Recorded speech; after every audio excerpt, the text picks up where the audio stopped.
다니엘 기도회를 할 때마다 그런 생각이 들어요. 여러분, 한 주간 동안 저녁에 8시에 온다는 게 쉬운 일은 아닌데, 그럼에도 불구하고 와서 자리를 지키는 것만 해도 하나님이 이미 우리의 마음을 받으셨다는 생각이 듭니다. 기도하러 가는 그 발걸음부터가 기도의 시작입니다. 기도하는 말이 기도가 아니라 그 발걸음부터가 기도입니다. 그럴 때 주님 아시죠? 내 마음? 기도 마치고 돌아갈 때 주님 약속을 따라 부르신 것 주님 들으시고 응답해 주시옵소서. 믿음으로 감사하며 돌아갈 때 하나님께서 이 한 시간 전체, 한 주간 전체가 우리 삶이 하나님 앞에 드려지는 시간이 될 줄로 믿습니다. 여러분, 이스라엘의 멸망으로부터 시작해서 첫 번째 귀한 시대죠. 지금 귀한 시대인데, 열왕기 하를 끝으로 해서 선지서는 예레미야입니다. 예레미야를 끝으로 해서 이스라엘의 멸망을 합니다. BC 586년 예루살렘 멸망을 하고 마침내 바벨론으로 잡혀가고 주변으로 흩어지는 참 비극적인 일이 벌어지게 됩니다. 자, 바벨론으로 잡혀갔는데 그 바벨론은 어떤 도시냐? 어마어마한 곳입니다. 그야말로 노성벽이 있고 노출된 문들이 둘러있는 도저히 난공불락의 성이라고 해도 과언이 아닌 엄청난 성입니다. 그 안에 있는 하늘 정원이라고 하는 소위 말해서 계단식으로 된 정원을 보면 놀라자빠지만 그게 역사의 불가사의 중에 하나입니다. 그러니까 그런 불가사의를 보면 그 당시 사람들은 지금같이 과학이나 이런 게 발달하지 않은 상태에서 우와 할 수밖에 없는 거예요. 왜냐하니까 100m가 넘는 곳에서부터 물이 올라갔다 그 고로 쭉 내려와서 그 정원들을 다 적시고 있거든요. 그러니까 그들이 놀라 자빠질 수밖에 없는 거죠. 그런 문명 사회를 접했을 때 그들의 충격은 어땠을까? 이루 말로 할 수가 없습니다. 우리가 듣고 배우기로는 우리 하나님이 제일이라고 배웠는데, 바벨론 신 마르둑에게 당시 고대는 전쟁은 신들의 전쟁이거든요. 그 여호와가 마르둑에게 패하여서 마르둑이 우리를 잡아가지고 당신의 소위 신전에다 두고 당신 나라에 뒀다. 우리가 지금까지 믿었던 거 다 뭐야? 이런 엄청난 신앙적, 문화적, 사회적 충격이 그들에게 오는 겁니다. 저는 이 본문을 볼 때 그냥 수평적으로 보지만은 이게 역사의 정황 속에서 보면 어마어마한 사건이라는 걸 알게 됩니다. 일제식민지로 잡혀와서 아무것도 없이 폐허가 되어 있는 그런 세상에서 일부 똑똑한 사람 잡아다가 일본에 데려가서 소위 앞선 문명들을 보여주고 거기서 공부하게 하고 하면 그들이 느끼는 소위 말해서 문화적 충격, 이런 것들은 실로 말로 할 수가 없죠. 그래서 일본은 아직도 자기들 때문에 대한민국이 이만큼 발전했다고 이렇게 헛소리를 하는 겁니다. 우리가 너희를 정복했기 때문에 너희가 이렇게 발전할 수 있잖아. 누구가 정복하는 거 전부 다 우리가 준 거잖아. 이렇게 얘기하는 거예요. 실제로 일본에 가서 앞선 문명, 그때 당시로는 우리는 아무것도 없었는데 실제로 가서 엄청난 문명들을 보니까 와, 이렇다 당연히 싶으죠. 당시 바벨론에 잡혀갔던 사람들의 입장으로 보면 더 말로 할 수 없는 그런 상황입니다. 그들이 때까지 믿던 신앙, 하나님, 이게 완전히 부정되는 그런 사회를 만났고 경험했습니다. 말도 못 꺼냅니다. 그들은 바벨론 신 마르둑, 그 마르둑에게 오직 절을 하고 숭배하고 섬겨야 하고 그랬던, 그러다가 어느새 70년이 지나게 됩니다. 그 70년이 지날 때까지 그들의 신앙들을 지켜준 게 누구였냐? 이제 아이러니하게 제가 말씀드렸죠. 유대교가 어디서 만들어졌느냐? 유대교가 모세에 만들어진 것도 아니고 아브라함에게 만들어진 것도 아니고 솔로몬에게 만들어진 것도 아닙니다. 유대교는 누구한테 만들어졌느냐? 이렇게 바벨론으로 잡혀간 바로 이 시기에 유대인들에 의해서 만들어진 게 유대교입니다. 유대교. 그들은 생각에 하나님이 최고의 신이고 능력 있는 신이고 그럴 줄 알았는데 바벨론은 딱 붙어가지고 패하여 잡혀가고 모든 걸 다 잃고 바벨론의 소위 말해 점성술 문명 접하고 보니까 이스라엘이 알고 있던 것들은 너무 초라해 보이는 거예요. 너무 촌스럽고 그 충격이라는 건 이루 말로 할 수가 없는 거죠.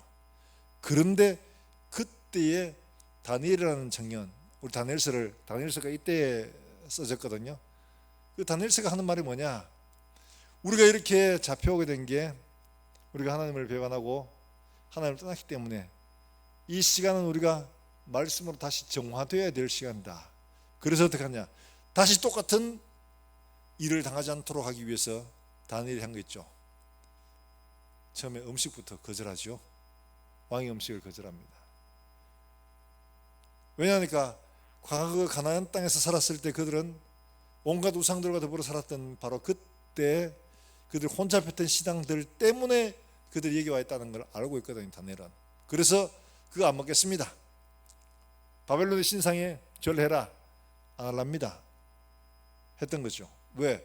우리 여기 절하고 그렇게 했기 때문에 우리가 여기 잡혀왔는데 또 그런 일을 반복할 수 없습니다. 이거예요. 그래서 다니엘서는 바벨론에 잡혀온 유대인들이 과거를 돌아보고 그들의 신앙을 다시 한 번 더 정비하고 소위 정화하는 기간이 바로 바벨론 70년 기간이거든요. 그들이 왜 여기 잡혀왔는지 그들은 듣게 됩니다. 뭘로? 열왕기로. 열왕기를 통해서 그들의 왕들이 그들의 선조들이 어떻게 잘못을 했는지를 하나하나 짚어가면서 듣게 됩니다. 반복적으로 계속 나오는 게 뭐냐? 하나님 없이 산 말씀에 불순종하고 그랬던 사람들을 그의 귀에 열왕기가 바로 이때 포로로 잡혀갔던 이들에게 들려지게 됩니다. 그리고 그들의 마음은 야, 우리가 이렇게 참 잘못했구나 이렇게 되죠. 그리고 70년이 다 지났습니다. 난데없이 그 난공불락 같은 바벨론이 바사, 성경에는 페르시아죠. 페르시아에 의해서 무너지고 새로운 왕국이 서게 되는 겁니다. 유대인들은 한 번도 경험하지 못한 세계의 대격변 속에서 중심에 와, 이런 일이 어떻게 일어날 수가 있노? 어떻게 이 성이 무너지나? 그들은 그 난공불락의 성이 무너지는 것도 경험을 했어요.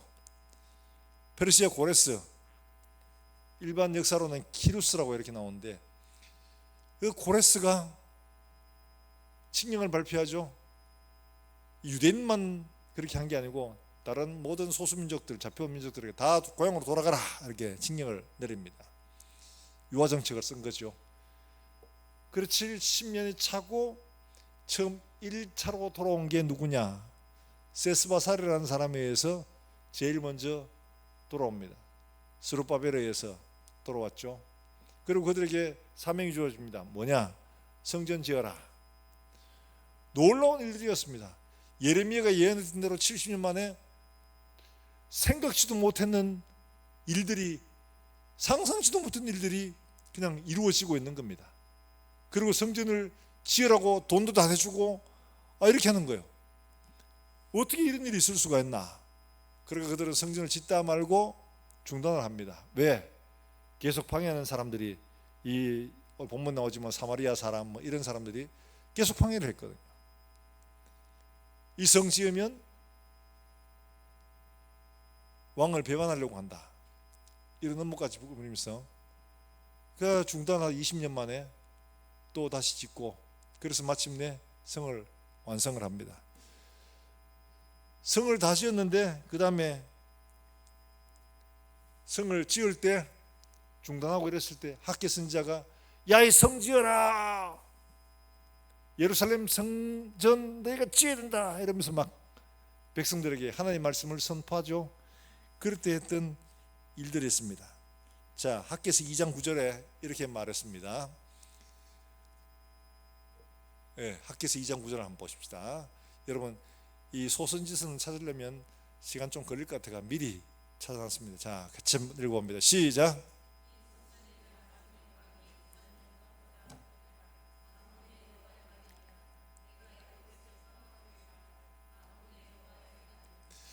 이 성전 지으면 이전 영광보다 어떻게 된다고요? 더 크다 이랬는데, 두 번째 성전을 지었을 때 노인들을 보고 울었다고 이야기합니다. 왜냐하니까 너무 보잘것없어서. 솔로몬이 지은 성전과 비교해보면 이건 너무 보잘것없어서, 그래서 이 성전을 보고 노인들은 울었어요. 그걸 아는 사람들이니까.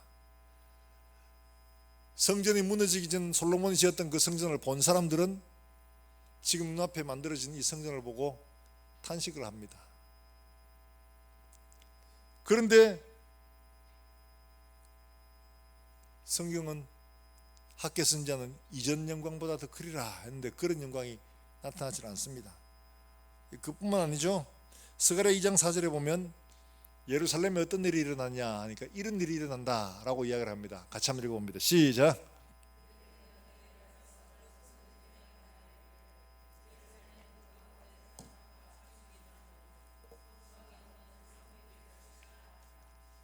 예. 스가랴 2장 4절에 보면 예루살렘은 그 가운데 뭐가 많아요? 사람과 가축이 많으므로 뭐가 없는 성곽이 된다고요? 성곽 없는 성읍이 된다. 성곽이 없다는 말은 이게 성곽을 세울 수가 없는 상태로 번성해서 아예 성곽을 없애버린 겁니다. 이런 상태. 그런데 실제로 그렇게 됐느냐 하니까 실제로 그렇게 되지 않았습니다. 자, 그 다음에 스가랴 8장 3절 4절 말씀에는 이렇게 되어 있습니다. 8장 3절과 4절 같이 한번 읽어봅니다. 시작. 여호와가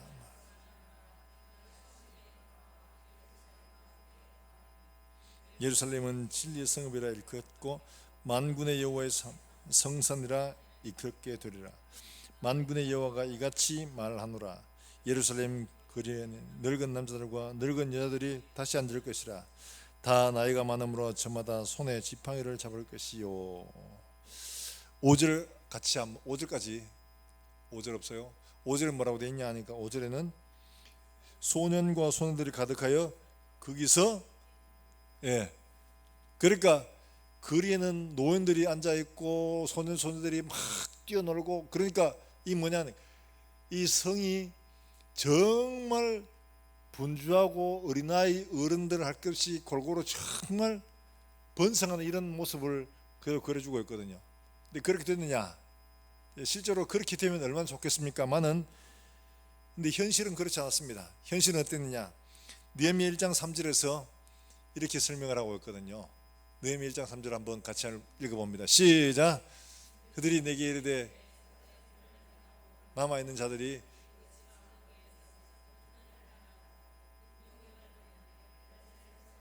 허물어지고 성문들은 불탔다 하는지라. 자, 느헤미야가 앞서 갔다 온 하나님을 통해서 얻은 소식들은 어떠냐?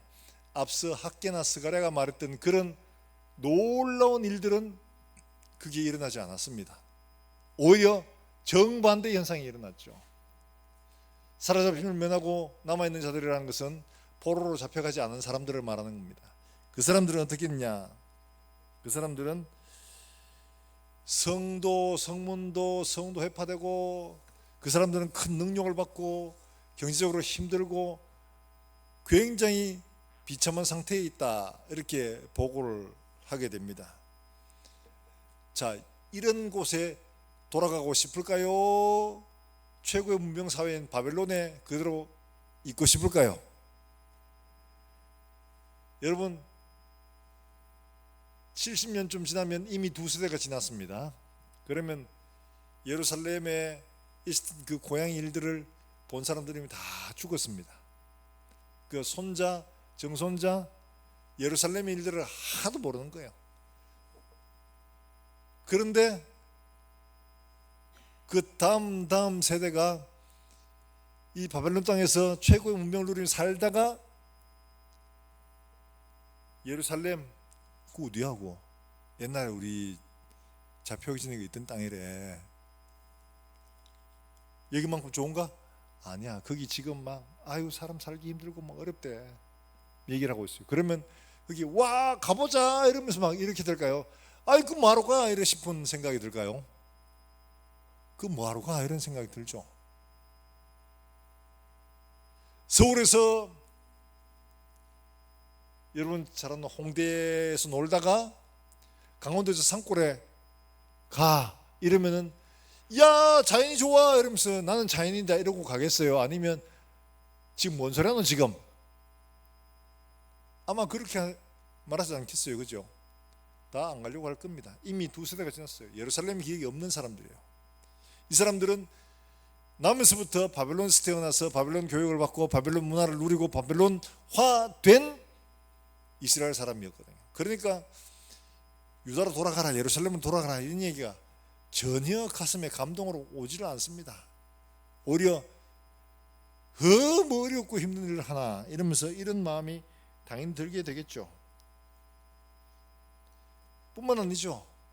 이미 두 차례 갔습니다. 세스바사르에 한번 갔는데 뭐 좀 성전도 짓고 뭐 했다고 그래요. 아 뭐 좀 살만한가 이런데 두 번째 또 갔어요. 에스라엘에서 막 신앙적 붕운동이 막 일어나고 그랬다고 그래요. 그런데도 갔다 와서 듣는 소리는 그 성에 있는 사람들이 극심히 곤란한 상황을 맞고 있다 이런 이야기 듣고 있는 겁니다. 그러니까 그들이 정말 막 신앙으로 막 부흥되고 그 다음에 사람들이 막 살기 좋아지고 도심지가 커지고 학개서가라 선자가 말한 것처럼 막 사람들이 많아지고 막 이런 발전상이 대한 이야기를 듣다 보면 한번 가봐야지 하는 생각도 들 텐데 심히 어렵단다. 살기 너무 곤란하단다. 이러니까 가고 싶은 마음이 딱 사라지게 되는 거죠. 이미 유명한 사람들을 갖고 총독도 갖고 이미 재상도 갖고 했는데 그 사람들이 못했는데 세 번째 느헤미야 가서 뭘 하겠다고? 에이 앞서 진짜 유능한 사람들이 갔는데도 변화가 안 됐는데 우리가 가서 뭘 한다고? 힘들지 그거. 당연히 이런 생각하지 않겠습니까? 당연히 가기가 힘들다고 말할 겁니다. 그런데 느헤미야는 돌아갔죠. 왜 돌아가게 됐냐 하면 다름이 아니라 하나님의 약속이 거기에 있었기 때문에 그런 겁니다. 하나님의 약속 때문에 그런 거예요. 느헤미야 1장 5절에서 이렇게 느헤미야가 이야기를 하거든요. 느헤미야 1장 5절에서 하시던 말씀들을 한번 같이 한번 봅니다. 시작.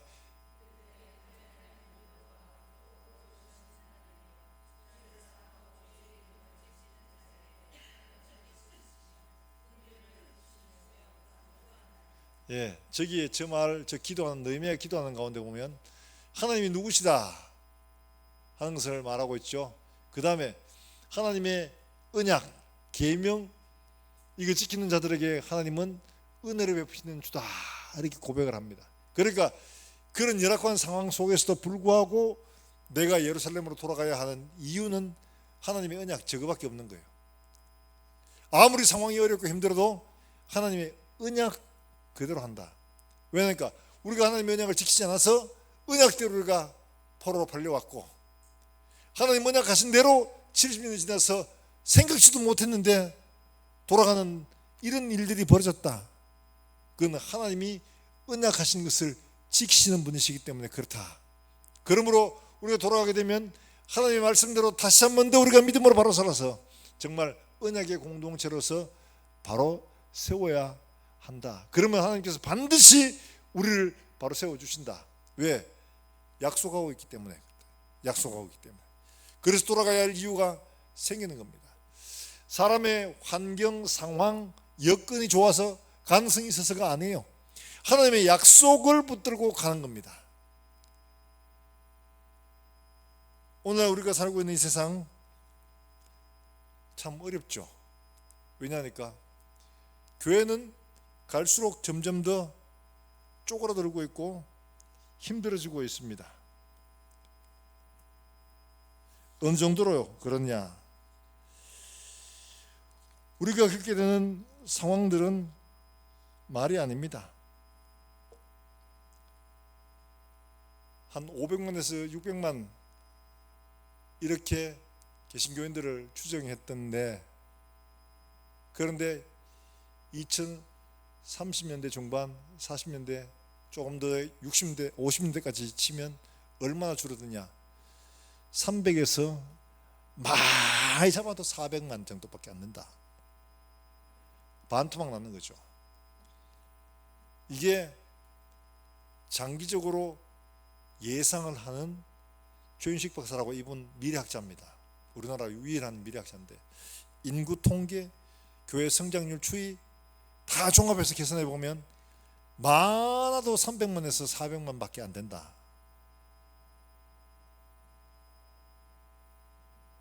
이렇게 추정을 합니다. 그런데 교회에 대한 도전들은 갈수록 점점 더 해집니다. 우리가 얼마 전에도 경험했지만은 동성애 막 밀려오는데 저희도 알고는 있었지만 실제로 우리나라 사회에서 이게 막 이렇게 막 하니까 저희도 사실 당황스러웠어요. 마귀가 공격하는 것은 단순히 기독교 허상만 가리키는 게 아니라 우리 개인들로부터 시작해서 성의 문화를 무너뜨리는 겁니다. 그러면 개인이 무너지면 가정이 무너지고, 가정이 무너지면 교회가 무너지고, 교회가 무너지면 사회가 그대로 무너질 수밖에 없는, 그게 바로 유럽이 보여주고 있는 모습이거든요.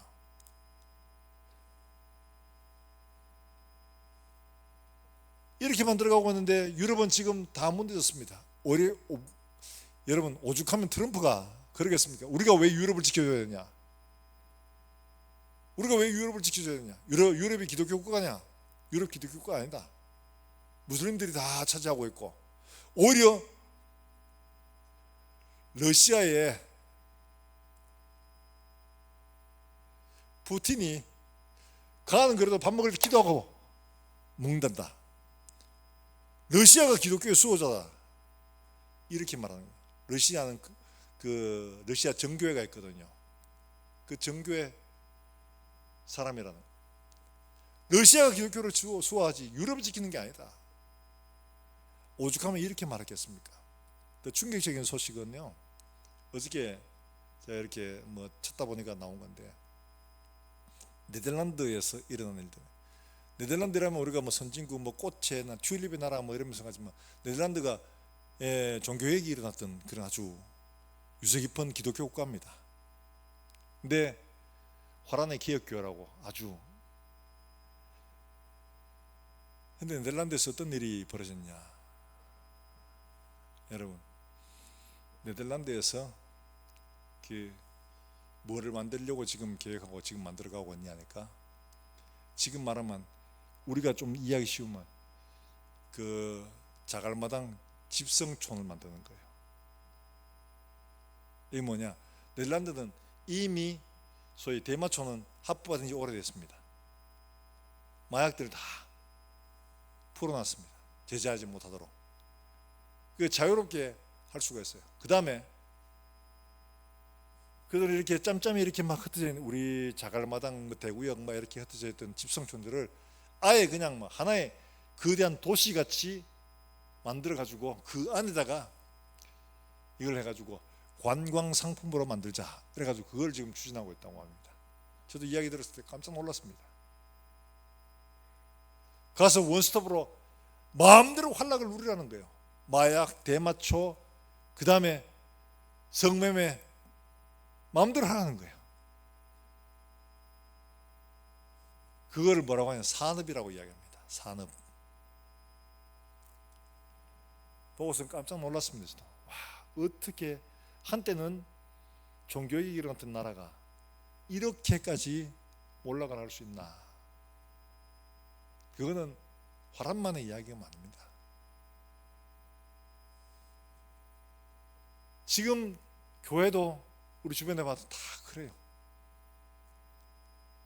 마귀는 한 개인의 성적인 문제를 건드리고 그를 무너뜨리고, 가정을 무너뜨리고, 교회를 무너뜨리고, 그리고 사회를 무너뜨리려고 지금 도전하고 있는 겁니다.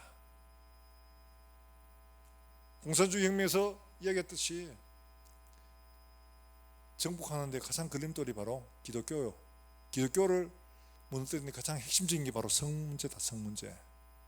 이걸 건드리는 겁니다.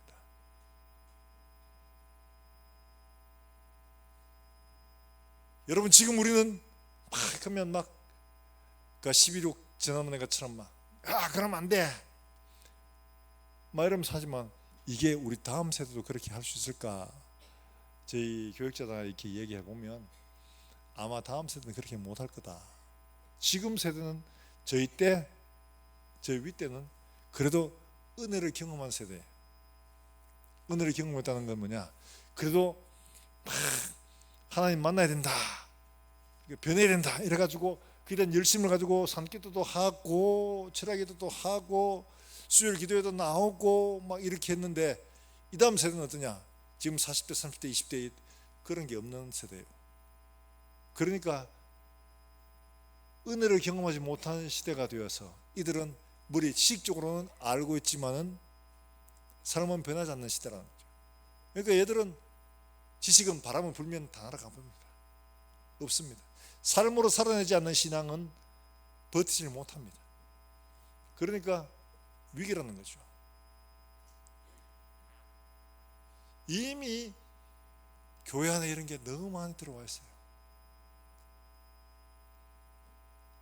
교회 안에 무너진 가정들, 무너진 관계들, 말을 못하고 그런 게 너무 많이 있어요.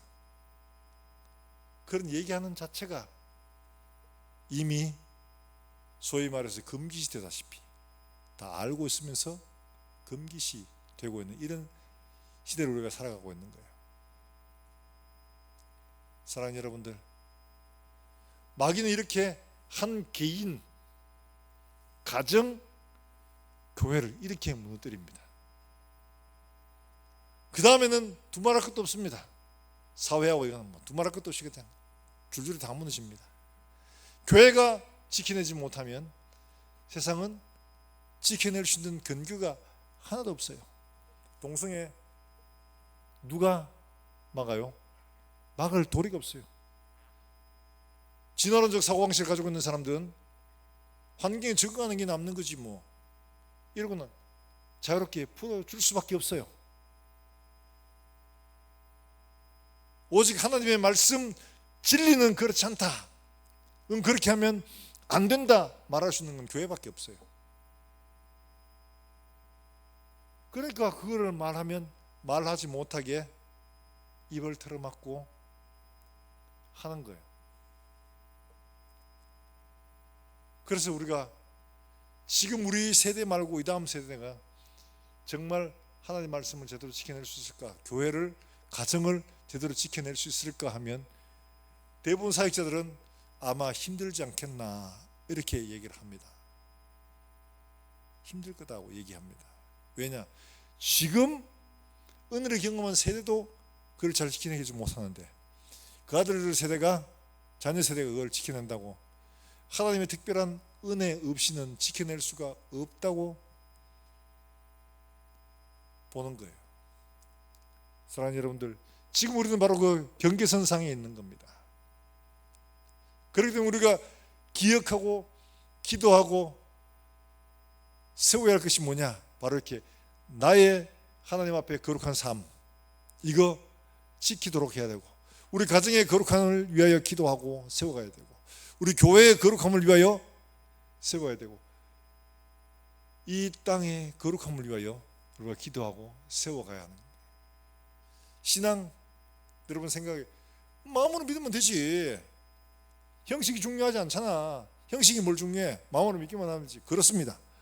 마음의 믿음이 중요합니다. 그런데요, 이 믿음은 어떤 형태를 가지느냐에 따라서 이런 모양으로도 저런 모양으로도 됩니다. 한 예로 그래요. 동성애를 가진 하는 이 친구들은 보면 그렇게 합니다. 그 무지교회에 있는 그 분들은 그렇게, 그 사람들 다 예수 믿어요. 하나님은 사랑이시다, 이 말 좋아합니다. 하나님은 사랑이시기 때문에, 하나님은 선하시기 때문에 죄인들을 벌하시지 않는다. 하나님은 용서하시고 하나님은 안아주시는 분이시다. 우리가 잘못했어요, 회개하면 다 용서해 주시는 분이다. 너무 그렇게 막 그거 가지고 막 그렇게 예민하게 그렇게 할 필요가 없다, 이렇게 말합니다. 죄에 대해 전혀 겁내지 않아요. 두려워하지도 않습니다.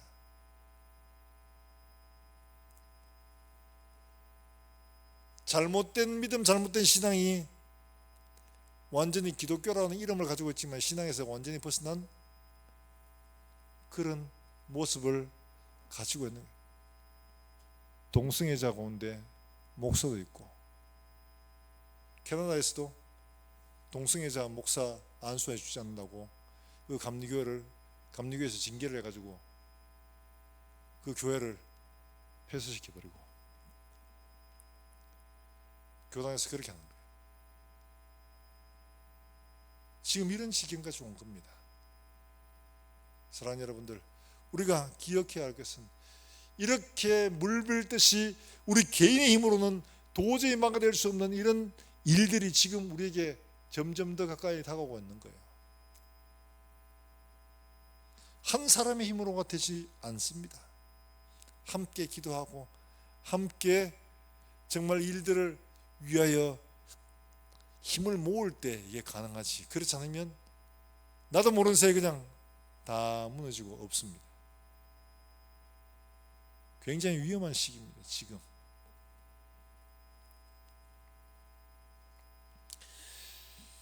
하나님이 우리에게 경고하신 말씀이 있죠. 예레미야 2장 13절의 말씀에서 딱 이 말씀을 하셨는데, 뭐라고 말씀하시느냐 같이 한번 볼까요? 예레미야 2장 13절입니다. 시작.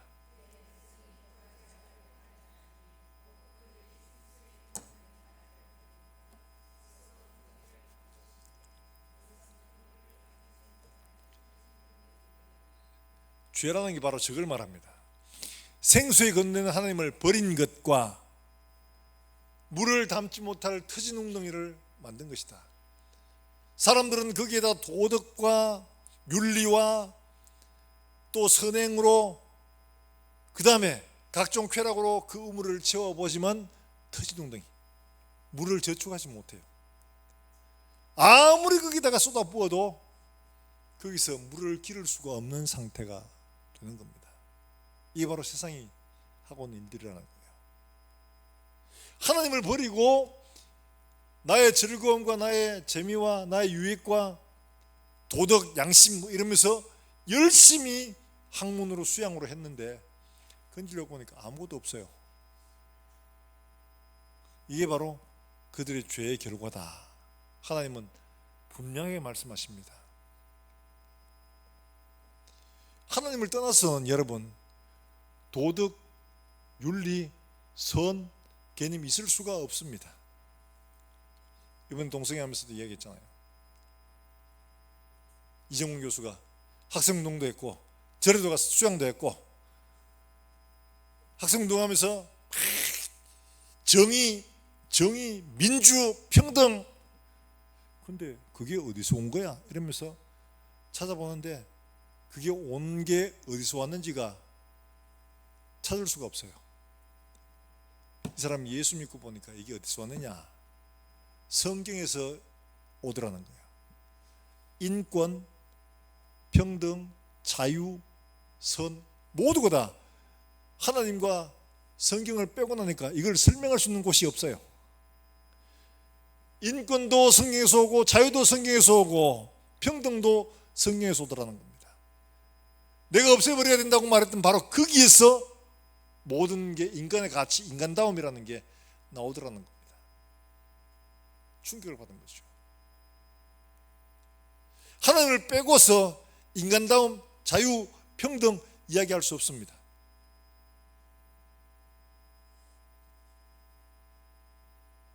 동물왕국 이런 데 보면 그렇죠. 뱀이 큰 이런 굵은 뱀이 길 가다가 조그마한 새끼 고양이를 딱 봤어요. 그래가지고 그 뱀이 새끼 고양이를 딱 잡아가지고 몸을 칭칭 감아가지고 이제 죽이려고 지금 먹으려고 지금 숨통을 쪼이고 있습니다. 자, 이걸 보면 어떻게 해야 될까요? 1번 구해줘야 된다, 2번 내버려 둔다. 어떻게 하는 게 맞습니까? 모르겠죠. 구해줘야 된다 하는 게 맞는 것 같은데 그걸 또 구해주자니 뱀 입장에서는 좀 좋은 식사거리인데 인간이 뺏어간다 이런 생각이 들기도 하고 그렇죠. 우리가 말하는 자연에서는 선이라는 게 없습니다. 이처럼 내가 뱀을 때려가지고 그 새끼 고양이를 구해줬다. 새끼 고양이한테는 선이지만 뱀한테는 선이 아니에요. 내 밥그릇을 뺏어간 거예요. 인간에 있는 모든 것들이 다 그렇다는 거예요. 상대적이라는 거예요. 오직 절대적인 선, 절대적인 진리는 누구에게만 있냐? 하나님에게만 있습니다. 아무도 반박하지 못하는 진리, 그건 오직 하나님에게만 속한 것들입니다. 이걸 발견한 거예요. 인권, 인간의 권리, 인간다움 어디 찾아요? 내가 모든 동물들 가운데 최상위 포식자라서 그래요? 그러면 힘 있는 놈이 장땡이네? 그럼 사자가 우리 잡아먹으려 하면 야, 니 잡아먹으면 안 돼! 그래 됩니까? 사자는 밥인데 왜 네가 먹어라 말라 이야기해야 돼? 잡아먹는 놈이, 힘센 놈이 정이지. 할 말이 뭐 있습니까? 내가 그렇게 해왔는데 하나님을 떠나서는 정의나 인권이나 평등이나 이런 게 있을 수가 없는 겁니다. 하나님에게서만, 성경에서만 그게 우리 인간의 가치를 말해주고 있기 때문에 그렇습니다. 제가 말씀드리는 것은 다름이 아닙니다. 인간이 이처럼 하나님을 버리고 나니까 물을 가둘 수 없는 터지둥둥이를 만들게 된 거예요. 바람을 먹고 동풍을 따라가는 인생밖에 되지 않는 겁니다. 하나님은 이런 인간을 구원하기 위해서 사람 모양과 똑같은 예수 그리스도를 당신의 아들을 보내주셨죠. 사람 모양으로 해서. 그 길고 긴 구원의 역사를 이루기 위하여 역사에서 아브라함을 택하시고 이삭과 야곱을 통해서 한 민족을 이루시고 가나안 땅에서 역사를 이루어가게 하신, 그건 다름이 아니라 하나님의 구원의 역사를 이루시기 위한 서정이었던 거죠. 사랑하는 여러분들, 우리가 기억해야 할 것은, 세워가야 할 것은 다름이 아니라 하나님의 말씀 진리를 바로 지켜가는 이것이 우리가 오늘날 반드시 해야 될 일이라는 겁니다. 단순히 내 가정, 내 아들만 지키는 것이 아니라 바로 이렇게 하나님의 말씀을 지키지 못하면 우리는 한순간 돌아서면 아무것도 없다는 사실을 발견해야 될 거라는 거죠. 지금 하나님을 잃어버린 이 이스라엘 백성들이 예루살렘에 돌아가 보니까 그런 사회가 된 겁니다.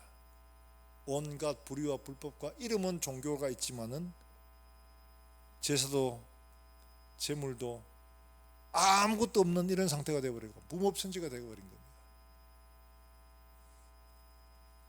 그래서 다시 한 번 더 하나님 말씀을 가르치고 듣게 하고 하나님 앞에서 제사와 예물을 바로 정결하고 거룩하게 세워서 하나님의 공동체로서 다시는 이런 비참한 역사를 반복하지 않도록 지금 가르치고 보여주고 있는 겁니다. 사랑하는 여러분들, 우리가 무엇을 지키고 무엇을 세워가야 하는가를 생각을 하십시오. 이걸 생각해야 됩니다. 우리가 기도할 때 주님, 우리가 지켜야 할 것이 무엇입니까? 건물을 지키자는 게 아닙니다. 건물을 지키는 게 아니에요. 자, 4장 4절의 말씀에서 그렇게 말하고 있죠. 느헤미야 4장 4절 한번 같이 봅니다. 시작.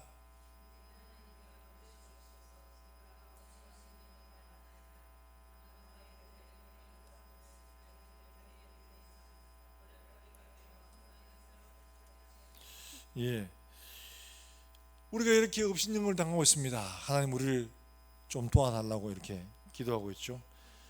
느헤미야 1장 9절에서는 분명한 약속을 붙들고 하나님 앞에 기도하고 있습니다. 하나님 이렇게 말씀하셨습니다. 느헤미야 1장 9절 말씀 한번 같이 볼까요? 느헤미야 1장 9절 말씀, 예, 같이 한번 읽어보도록 합니다.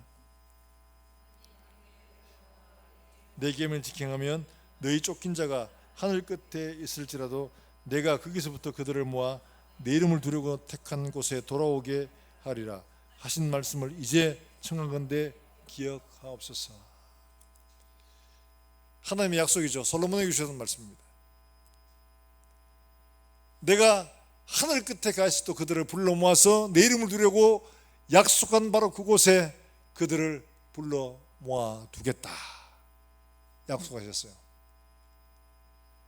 바벨론에 팔아넘기실 때도 70년이 찼을 때 그들을 돌이키신 이도 하나님이십니다.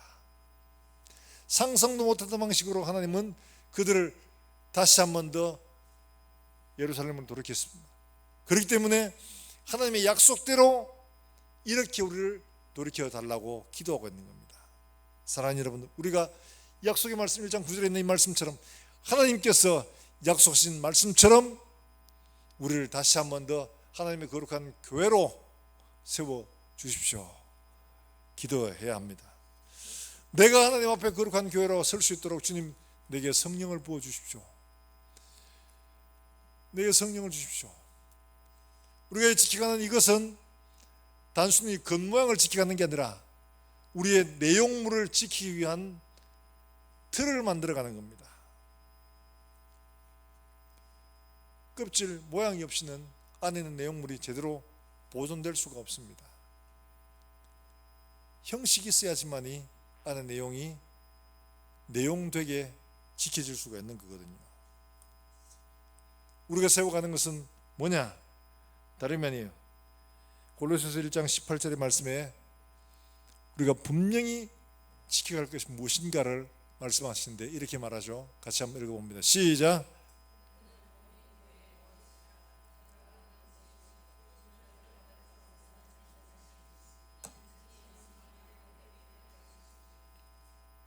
예, 분명히 뭐라고 말합니까? 몸인 교회의 머리시라. 그는 교회의 몸인 동시에 머리시다. 우리가 세워가는 게 뭐냐? 바로 예수 그리스도의 몸이요 예수 그리스도의 교회라는 사실들을 기억해야 됩니다. 만물의 어떤 데는 바로 그 교회를 우리가 세워가고 있다는 사실입니다. 세상 그 어떤 것도 비교할 수 없는 겁니다. 가장 가치 있는 일이요, 가장 고귀한 일이요, 가장 하나님이 주목하시고 살펴보시는 일이 바로 우리가 하는 일들인 거예요. 세상에 인간이 만든 건축물 중에서 가장 아름다운 건축물을 꼽으라면 타지마할을 꼽는다고 그래요. 타지마할, 인도의 타지마할. 타지마할은 그 소위 말해서 무덤이죠.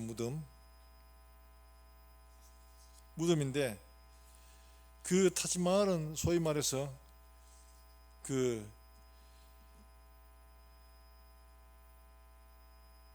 샤자한이라는 황제의 부인이었어요.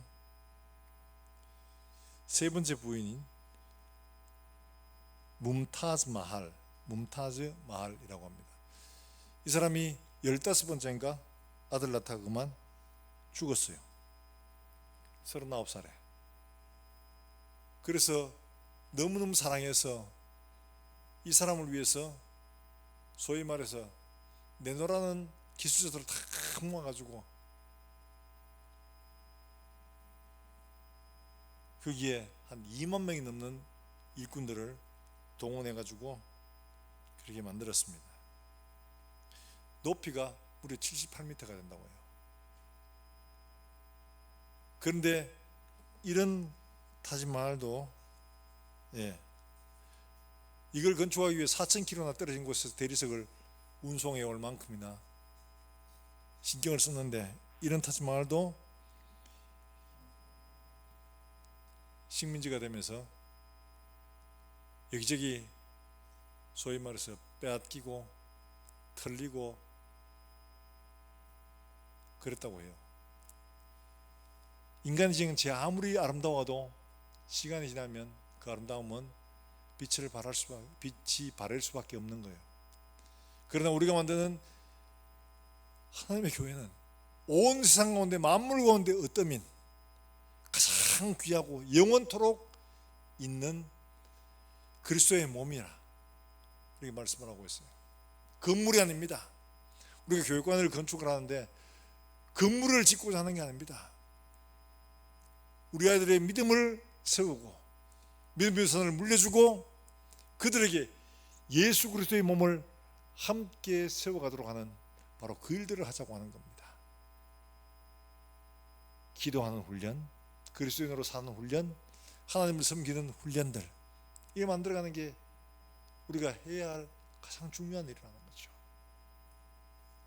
우리 자녀들에게, 우리 가르치는 아이들에게 예수 그리스도의 지체로서 함께 세워져 갈 수 있도록 하는 바로 그 일들에 우리가 동참하고 부르심을 받았다는 사실을 기억하시길 바랍니다.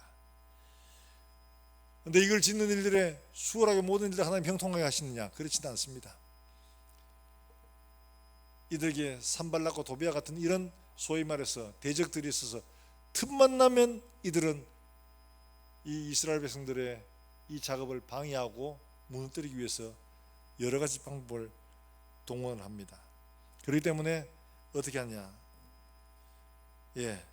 4장 16절 말씀에 이렇게 말하죠. 같이 한번 볼까요? 어떻게 일해야 되냐? 4장 16절 말씀에 같이 읽습니다. 시작.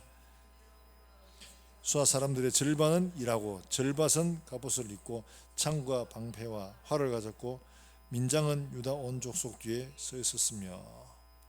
그러니까 반은 일하고 반은 지키는 일들, 파손 일들을 하면서 또한 반은 열심히 그 작업을 하고 있는 겁니다. 함께 하는 일들이죠. 경계하며 그 일을 함께 만들어가는 것, 이게 바로 우리가 마땅히 해야 될 일의 모습이라는 겁니다. 기도하는 사람 함께 기도하고 유성부 교사들과 함께 수고하고 온 성도들이 3장에 나옵니다만 여기에 참여하지 않은 사람이 없다고 할 만큼이나 모든 사람들이 다 참여하게 됩니다. 그처럼 하나님의 성전을 세워가는 일들은 예외가 없습니다. 나이가 들었다고 아니에요. 모두가 다 동원되고 모두가 다 함께 힘을 합하고 모두가 다 일들에 동참해서 하나님의 교회를 세워가야 하는 겁니다.